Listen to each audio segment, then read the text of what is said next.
우유를 실온에 오래 놔두면 우유가 부패해져서 변질되어 먹을 수 없게 됩니다.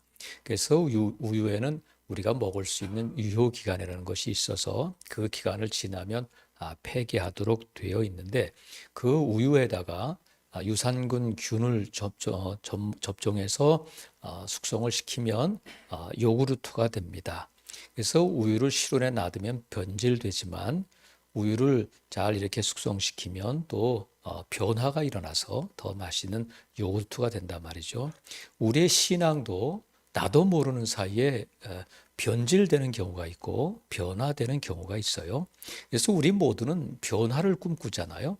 우리가 예수 그리스도를 믿고 변화됐다, 우리가 예수 그리스도를 믿고 나서 달라졌다, 이런 말씀을 듣고 우리가 확인하기를 원하는데, 어떤 순간 나도 모르는 사이에 변화가 아닌 변질돼 버린 나를 발견하게 되는 경우가 있어요.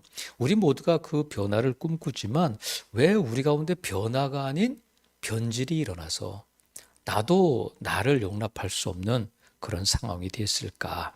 그래서 우리가 기대하는 것은 어떻게 하면 나는 오늘보다 내일이 더 나은 변화된 삶을 살 수 있을까? 그것을 꿈꾸게 되는데, 이제 그것에 대해서 우리가 살펴보려고 그래요.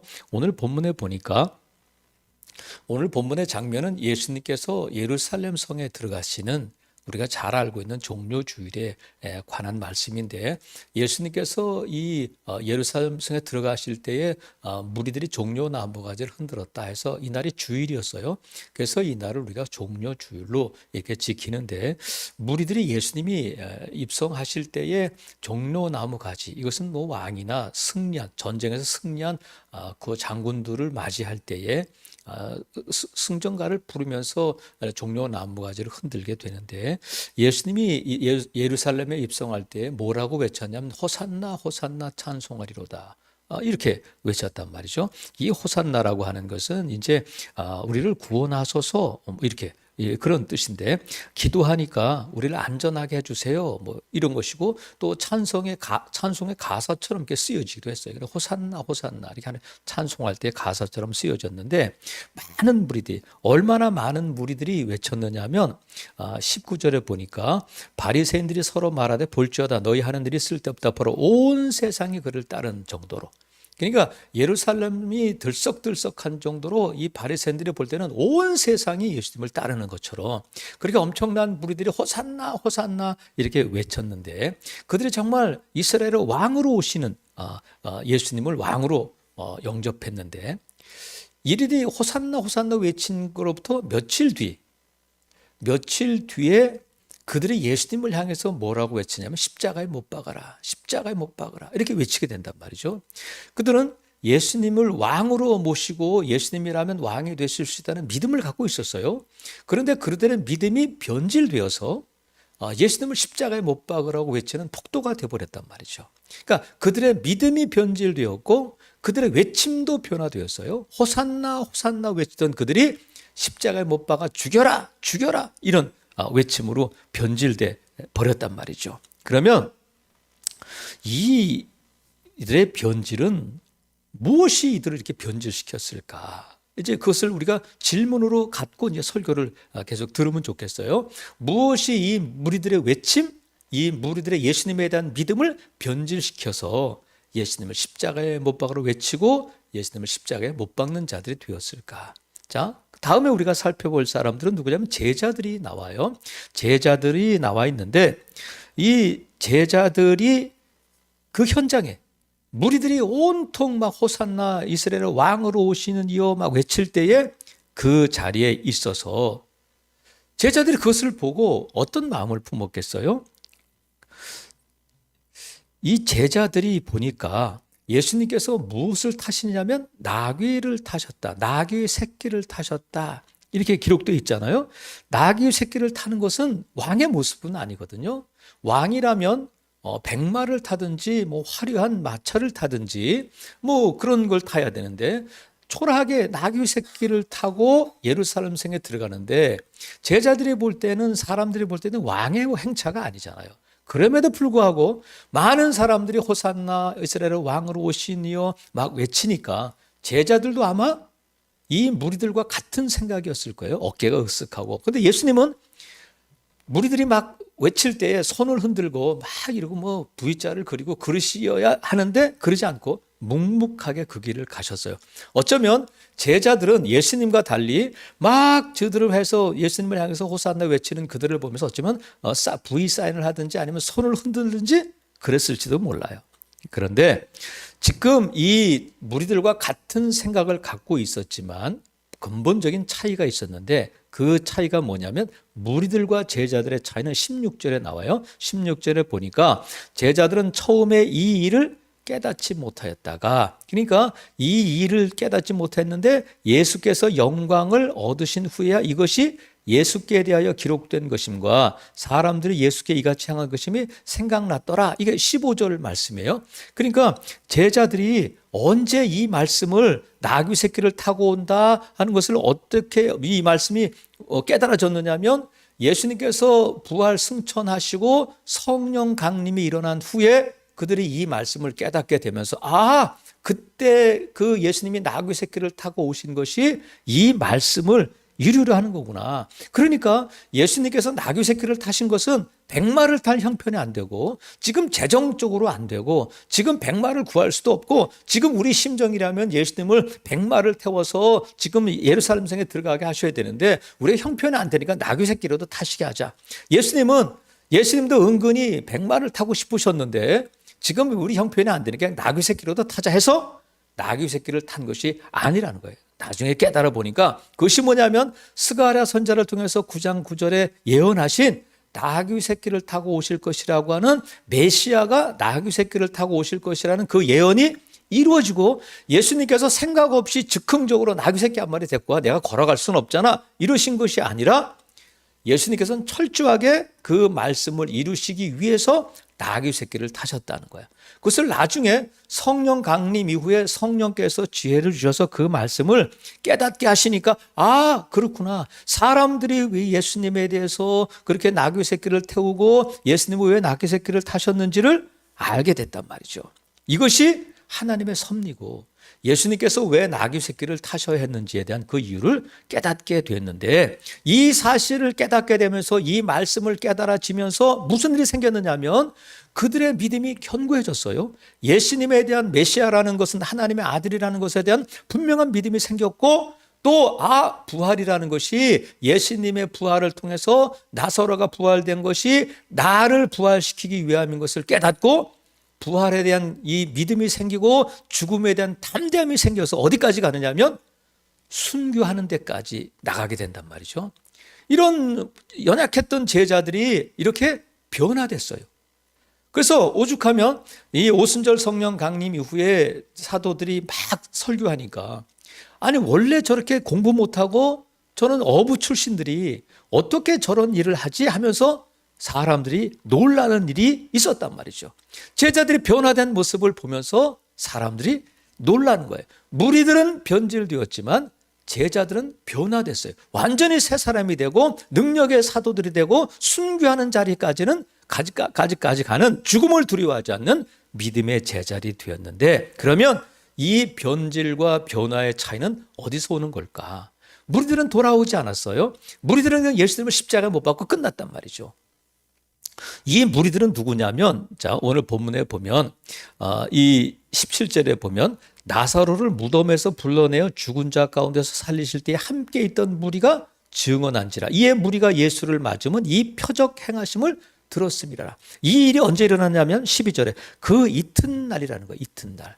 그 이튿날 그 전날은 무슨 일이 있었냐면 마리아가 자기의 나드 향을 깨서 예수님의 발에 붓고 자기 머리털로 예수님의 발을 씻겨주셨던 그 날 그리고 그 다음 날 예수님이 예루살렘 성에 들어가시게 되는데 그때 나사로가 다시 살아날 때 그 자리에 있던 사람들이 예수님이 나사로를 살리셨어. 죽었던 나사로가 무덤에서 걸어 나오는 것을 내가 봤어. 누군 마술처럼 눈속임이 아니라 분명하게 나사로는 죽었고 예수님께서 나사로야 나와라 할 때에 수족을 배에 동인채로 나오는 것을 내가 봤다.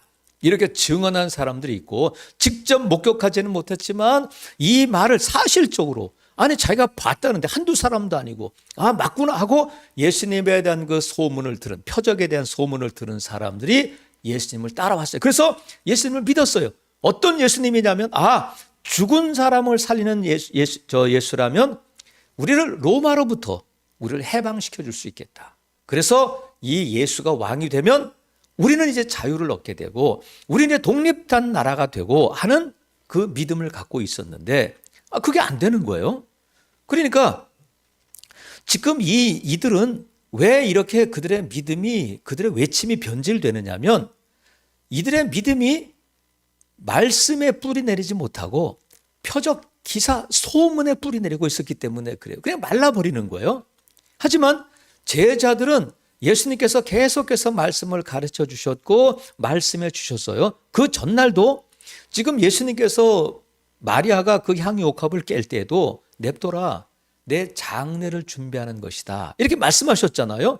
예수님께서 분명히 말씀하셨음에도 불구하고 다음 날 장례 절차를 가는 것이 아니라 막 무리들이 호산나 호산나 왕이로 모시는 이여 막 그러니까 장례 절차하고는 전혀 상관없는 축제와 또 왕으로 가는 길이고 뭐 이런 그런 행차가 된단 말이죠. 하지만 이 제자들에게는 그 말씀이 있었는데 그 제자들의 그 예수님에 대한 믿음은 지금은 깨닫지 못했지만 제자들은 그 말씀에 이 뿌리가 있었기 때문에 그 말씀을 통해서 이 제자들은 말씀이 살아있고 활력이 있어서 그 말씀이 제자들을 변화시켰단 말이죠. 그래서 우리의 신앙이 말씀이 아닌 다른 것에 뿌리 내리고 있다면 변질돼요. 잘 자라는 것 같고 화려한 것 같고 믿음이 좋은 것 같고 남 보기에 그럴듯해 보이지만 뿌리가 표적에 소문에 누구의 들은 것에 뿌리 내리고 있다면 말라버리고 다른 것으로 변질될 수 있다. 하지만 우리가 지금은 뭐 별거 아닌 것 같고 믿음이 없는 것 같지만 우리가 말씀에 뿌리 내리고 있다면 우리는 변화될 수 있다. 이것을 믿으시기를 바랍니다. 그래서 말씀이 살아있고 활력이 있기 때문에 말씀에 뿌리 내리고 있으면 지금은 내가 시들시들한 것 같지만 다시 살아난단 말이죠. 그러면 지금 16절에 있는 말씀은 사도 요한이 기록하고 있잖아요. 제자들은 처음에 이 일을 깨닫지 못하였다 하는 것은 후회의 말이기도 해요. 아, 진작 깨달았더라면. 예수님께서 그 전날 이 예루살렘 성에 입성하기 전날 분명하게 내 장례를 준비하기 위함이다 말씀하셨는데 장례와는 상관없는 분이기 때문에 잊어먹고 있는 거예요. 만약에 제자들이 지금 예수님이 장례치로 십자가를 지시기 위해서 지금 예루살렘에 들어가시는 거야. 너희들 그렇게 외칠 필요 없어. 이 말씀을 그때 깨달았더라면 으쓱하거나 무리들이 아무리 호산나 외쳐도 침착하게 예수님처럼 그 길을 갔을 거예요. 그런데 그때 깨닫지 못했다는 거예요. 그렇기 때문에 예수님께서 십자가를 지실 때에 다 도망가 버렸어요. 만약에 이때 예수님이 마리아의 베다니에서 마리아의 그 헌신을 통해서 내 장례를 준비하기 위함이다 하는 말씀을 가슴에 새겼더라면 십자가 앞에서 도망가지 않았을 거예요. 왜? 예수님은 그 일 때문에 예루살렘에 오셨고 그 일을 이루시기 위해서 십자가를 지셨다는 것을 그들이 깨달았기 때문에 적어도 십자가 앞에서 도망가지는 않았을 거다. 그렇다면 우리는 왜 우리가 말씀에 뿌리 내려야 하는데 왜 제자들은 지금 깨닫지 못했고 왜 무리들은 말씀에 뿌리 내리지 못하고 변질되었을까? 무리들하고 예수님 말씀을 못 들었겠어요? 예수님 말씀을 들었잖아요. 그럼에도 불구하고 그들은 그 말씀을 가슴에 받아들이지 못하고 새기지 못했다는 거예요. 왜냐하면 무엇이 말씀을 가로막고 말씀이 우리 안에 역사하는 것을 가로막고 우리를 변질시키느냐면 내 생각 때문에 그래요. 내 생각 때문에 말씀이 내 안에서 역사하지 못한단 말이죠.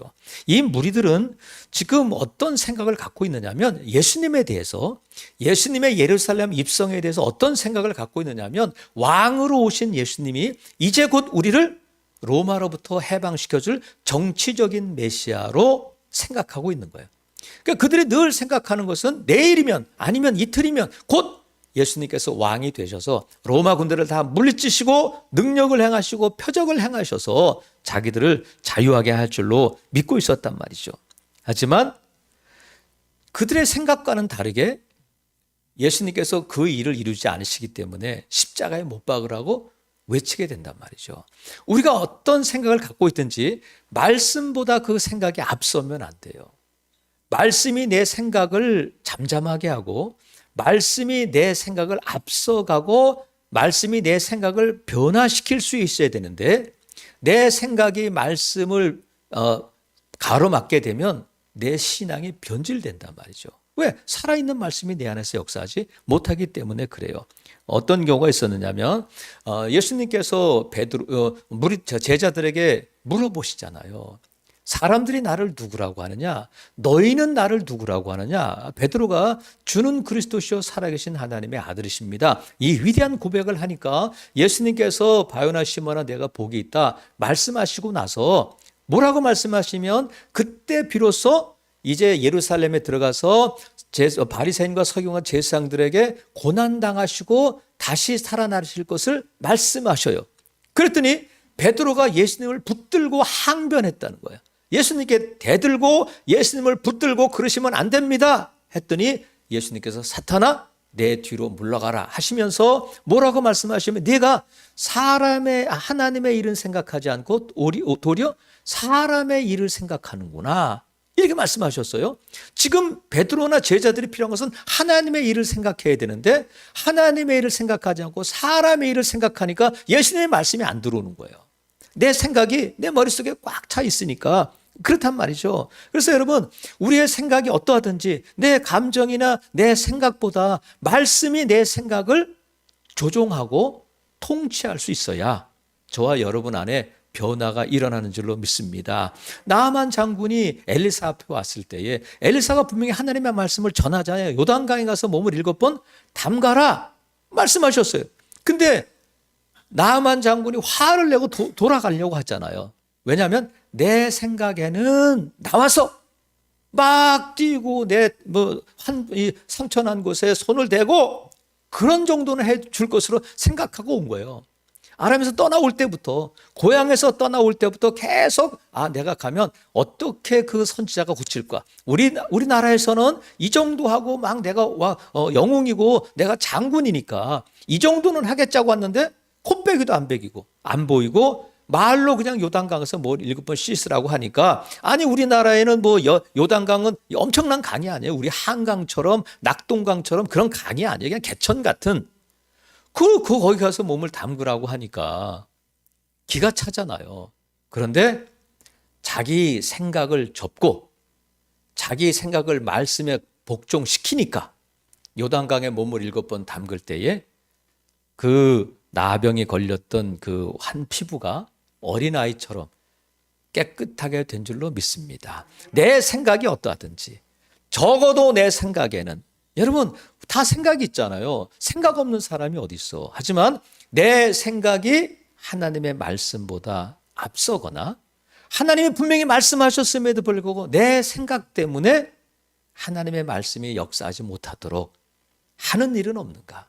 그렇게 되면 저와 여러분의 믿음이 변질된단 말이죠. 내가 열심히 믿음 따라 살고 내가 열심히 믿음으로 산다고 하지만 나도 모르게 내 안에 변화가 일어나지 않고 왜 이럴까? 내가 왜 이럴까? 내가 열심히 기도하고 내가 열심히 봉사하고 내가 하나님의 일을 한다고 하는데 내 마음이 왜 이렇게 공허할까?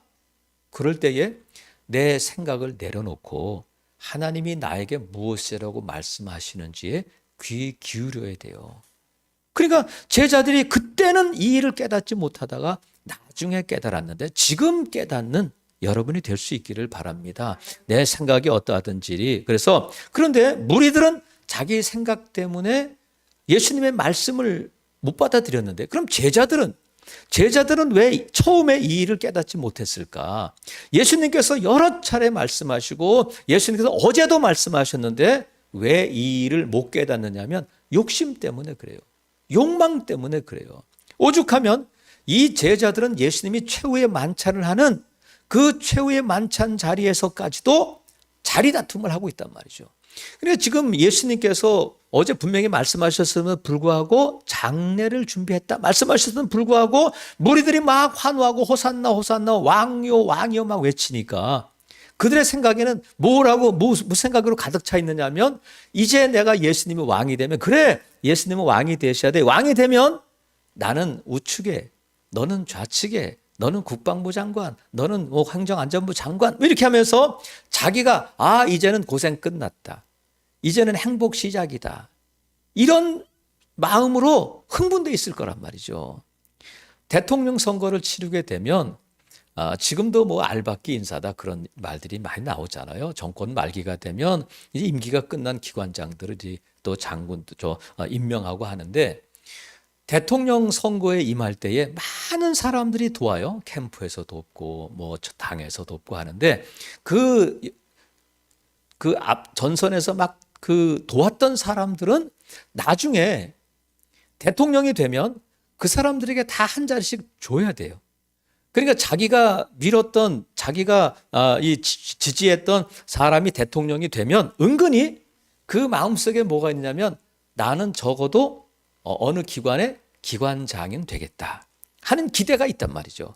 그런데 그것이 어긋나면 다른 사람을 거기에 앉히고 자기보다 더 못한 사람, 자기는 훨씬 더 그 일에 기여한 바가 큰데 그 사람을 나를 제쳐놓고 다른 사람을 그 자리에 앉히면 그 순간부터 등을 돌리게 되고 그때부터 공격하기 시작하는 거예요. 배신이 일어나는 거예요.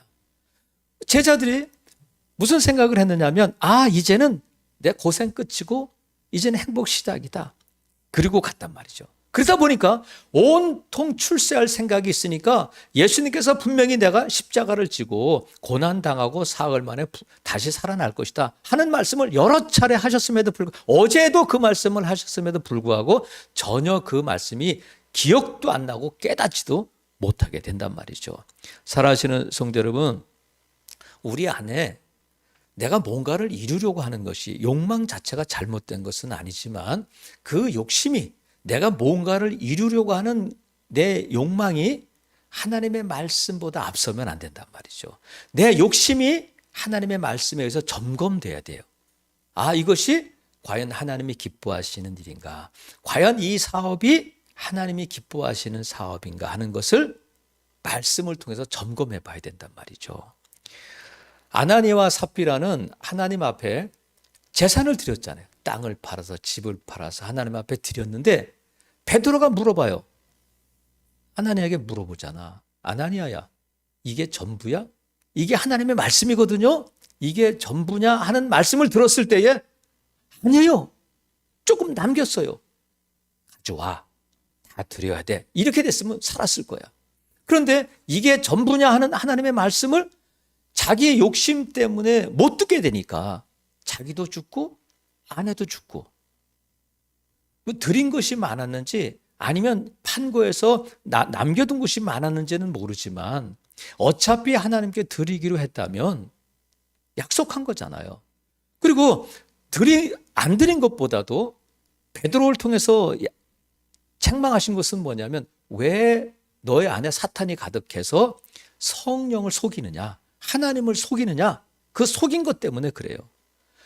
이것이 전부냐 하는 하나님의 말씀이 들려야 되는데 욕심 때문에 그 돈 몇 푼 때문에 하나님의 말씀이 안 들리는 거예요. 그 죽는 거예요. 그것은 뭐 아나니와 삽비라뿐만이 아니라 인간 세상에 죄가 들어온 것도 하와가 선악을 알게 하는 나무의 열매를 따먹으면서부터잖아요. 근데 왜 따먹느냐면 하나님처럼 되고 싶은 욕망, 욕심 때문에 그래요. 하나님께서 아담과 하와를 만드셔서 모든 조건을 다 완벽하게 갖춘 에덴 동산에 살게 하셨음에도 불구하고 그것에 만족하지 못하고 인간이 하나님이 되려고 하는 그 욕망 때문에 욕심 때문에 따먹지 말라고 하신 그 선악을 알게 하는 나무의 열매를 따먹고는 타락하게 되고 인간 세상에 죄가 들어오고 사망이 들어왔단 말이죠. 여러분, 그 욕심이 들어오니까 그 선악을 알게 하는 나무의 열매가 먹음직도 하고 보암직도 하고 지혜롭게 할 만큼 탐스럽기도 한 것처럼 보이는 거예요. 하나님께서 따먹지 마. 따먹으면 반드시 죽는다 하신 말씀이 안 들리는 거예요. 욕심이 앞서니까. 하나님처럼 돼야지. 내가 하나님의 명령에 이렇게 따르는 자가 아니야. 하나님처럼 되면 지혜로워지고 눈이 밝아질 거야 하고 교만해지고, 그 욕심에 이끌려서 말씀을 젖혀놓고 욕심 따라가니까 얼마나 큰 비극이 우리 안에 왔느냐 말이죠. 사랑하시는 성도 여러분, 우리가, 저와 여러분은 다 변질로 가지 않고 변화되기를 원해요. 그러려면 우리가 변화된 삶을 살기를 원하고 변질되지 않기를 원한다면 내 심령에, 내 심장에, 내 영혼에 말씀이 있는가를 살펴봐야 돼.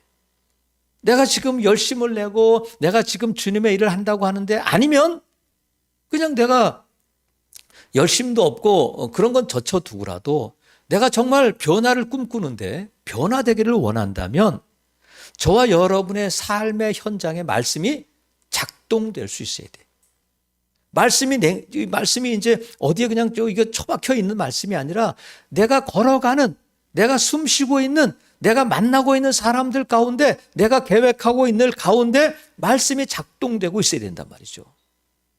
내 생각보다, 내 욕심보다 말씀이 앞에 있어야 된단 말이죠.